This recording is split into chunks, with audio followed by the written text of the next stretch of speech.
গোপালগঞ্জ থেকে ভাড়া করে গুন্ডা আনতে হবে ঢাকায় মারামারি করার জন্য, তাও মসজিদের মধ্যে মারামারি করার জন্য। আরে মারামারি যদি করতে এতই মনে চায়, পুরান ঢাকায় যান, সদরঘাটে যান, মারামারির স্পট কি কম আছে? বেশি এসকো থাকলে ব্রাহ্মণবাড়িয়ায় চলে যান, আরো বেশি এসকো থাকলে নরসিংদীর চরে গিয়ে হাজির হন, টেডা নিয়ে যান, ওইখানে লড়াইয়ের জন্য মানুষ প্রস্তুত আছে। কত এসকো আছে গোপালীদের, তারা গিয়ে সেখানে এসকো ঝাড়তে থাকুক না। আল্লাহর ঘর যেখানে চিৎকার চেঁচামেচি করাও কেয়ামতের আলামত, হাদিসে আছে। মসজিদের মধ্যে জোরে জোরে কথাবার্তা বলা, যেমন অনেক কথিত সভাপতি বলে, অনেক কথিত সেক্রেটারি বলে, অনেক কথিত পার্টি নেতা বলে, কিছু কিছু এলাকার অবুজ মুরব্বী টাইপের জোয়ান টাইপের লোকেরা পর্যন্ত বলে। তো মসজিদে এসে এভাবে হাউকাউ করা, এটা কিয়ামতের আলামত। সেখানে মসজিদে চেয়ার ছোড়াছুড়ি করা, মসজিদের মধ্যে জুতার বাক্স দিয়ে মারপিট করা, মসজিদের কাজ পর্যন্ত ভেঙে ফেলা, আল্লাহর ঘরকে মারামারি করে রক্তের জায়গায় পরিণত করা, এর চাইতে বড় জাহেলিয়াত কি হতে পারে? আর এই কাজ যদি কাফের করে তাও মনে একটা সান্ত্বনা থাকে, কিন্তু মুসলমানে দাড়িওয়ালায় নামাজিতে যদি এমন কাজ হয়, এর চাইতে বড় আফসোসের বিষয় কি হতে পারে? হ্যাঁ, তাও যদি দিন রক্ষার জন্য হয়, যে কাফেররা এসেছে, নাস্তিকরা এসেছে, মসজিদ ভাঙবে বলে আমরা গিয়েছি, ওদেরকে মেরে হলেও আল্লাহর ঘরকে হেফাজত করতে হবে। তাহলে যদি রক্তের সাগরও বয়ে যায় মসজিদে, আলহামদুলিল্লাহ সুম্মা আলহামদুলিল্লাহ, গর্বের বিষয় বটে। কিন্তু কি নিয়ে লড়াই? কে খতিব হবে, কে খতিব হবে, কে নিজের গদি ধরে রাখবে? আরে খতিব হলে কি হবে? কয় পয়সা বেতন তোমার কপালে জুটবে, পয়সা টয়সা বিষয় না, কিন্তু নাম হবে, সুনাম হবে, সুখ্যাতি হবে, গোটা জাতি বলবে উনি জাতীয় মসজিদের খতিব। এটা ছাড়া আর কি ভিন্ন ব্যাখ্যা দাঁড়াতে পারে? জিন্দগিতে আপনি ভিন্ন কোনো ব্যাখ্যা এনে এখানে দেখাতেই পারবেন না। একমাত্র ব্যাখ্যা এটাই হতে পারে, তার একটা পদ লাগবে। পদ কি কম আছে? আল্লাহ এমন ব্যক্তির পুত্র বানিয়েছে, আরে যার পুত্র হওয়া কি দূরের কথা, যার জীবনে একবার যারা দেখেছে তারা পর্যন্ত গর্ব করে। ফরিদপুর যান, গোপালগঞ্জ যান, ওখানকার স্থানীয় মানুষরা পর্যন্ত গর্ব করে। আলহামদুলিল্লাহ, শামসুল হক ফরিদপুরের এলাকার লোক আল্লাহর তৌফিক দিয়েছে। তো এরকম মানুষের পুত্রই যদি কেউ হয়, জিন্দগিতে আর কিছু লাগে? আবার আল হাইয়াতুল উলিয়ার মতো বোর্ডের যদি দায়িত্বপ্রাপ্ত হয়, আর কি লাগে? তো পদের তো কমতি নাই, লেকিন এই পদটাই লাগবে নাউজুবিল্লাহি মিন যালিক। তার জন্য সাদা দাড়িরেও কালো বানিয়ে আসতে হবে। জায়েজ না জায়েজ? জানেন না সবাই?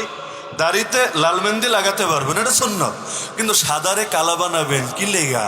মানুষকে বোঝানোর জন্য আমি জুয়ান, আমি বুড়া না। কেন? বিয়ের আরেকটা করার ইচ্ছা? আরে এমনই তো বিষয়টা, এটা তো স্পষ্ট নিষেধ। বুড়া মানুষ কিছুতেই কালো কলপ লাগাতে পারবে না। কষ্ট নিয়েন না।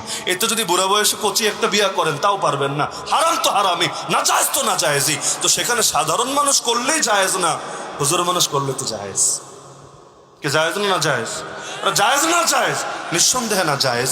গোপালগঞ্জ থেকে ভাড়া করে গুন্ডা আনতে হবে ঢাকায় মারামারি করার জন্য, তাও মসজিদের মধ্যে মারামারি করার জন্য।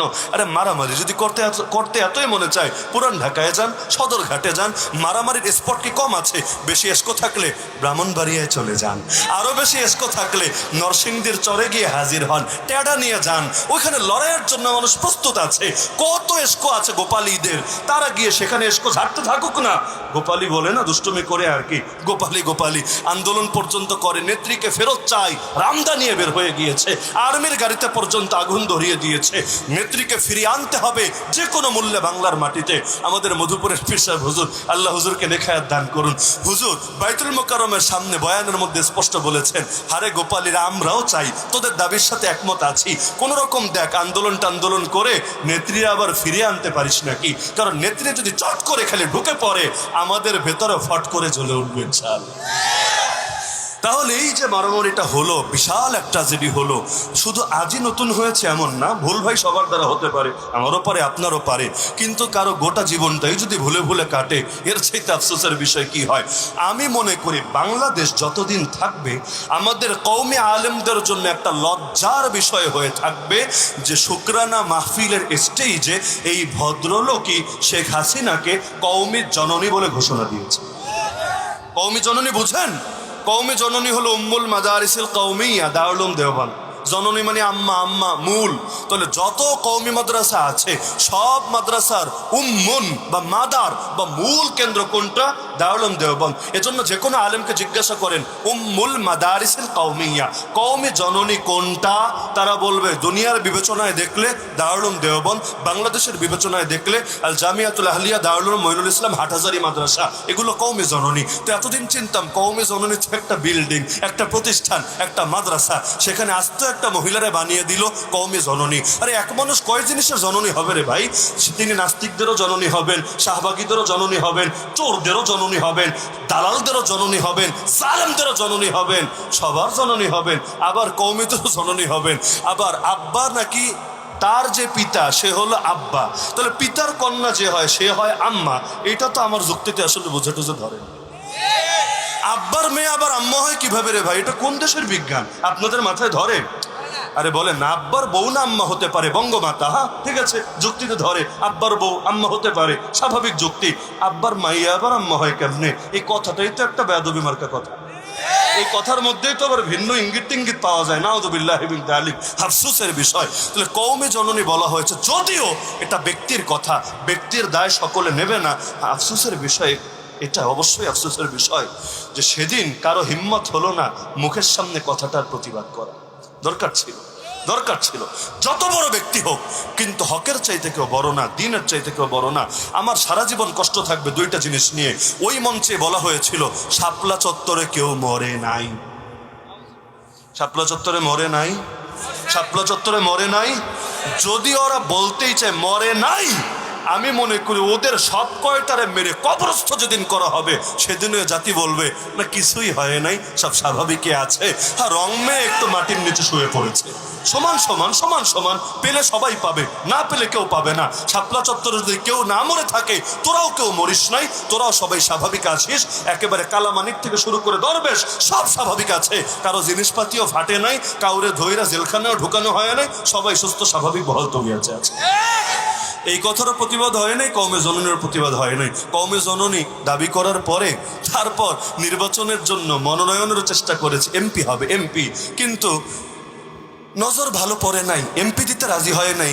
লাস্টে গিয়ে চিন্তা করেছে এমপি দিলাম না, তাহলে ছেলেটারে খতিব বানায় দিই। আগে ছিল বেদাতিয়া খতিব, এই তুলনায় ভালো আলহামদুলিল্লাহ, বেদাতির চাইতে অন্তত ভালো।